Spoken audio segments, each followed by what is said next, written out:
இன்றைக்கு பார்த்தீங்கன்னா தமிழகத்தில் அடுத்த மாசம் டிஜிபி ஓய்வு பெறார். இப்போ இருக்கிற டிஜிபி வருகிற 31ஆம் தேதியோட ஓய்வு பெறார்.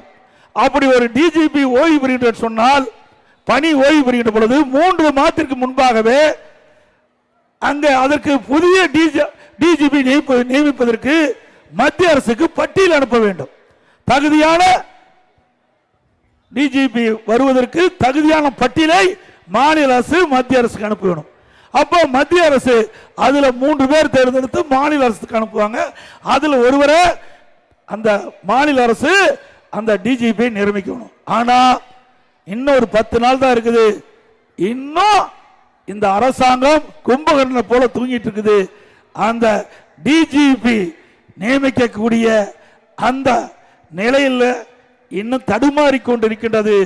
என்ன என்றே தெரியவில்லை. அவருக்கு சாதகமான வேலை நியமிக்க வேண்டுமோ என்று சந்தேகம் எழுகிறது.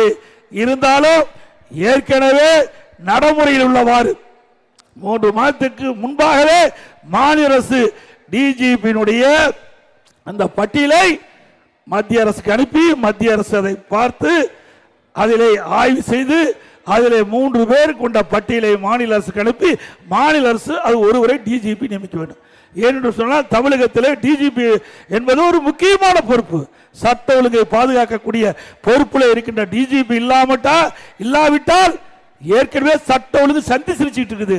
இதற்கு அதுக்கு தலைமை பொறுப்பு இல்லை என்றால் இதை யார் நிர்வாகம் செய்வது என்பதை எண்ணி பார்க்க வேண்டும்.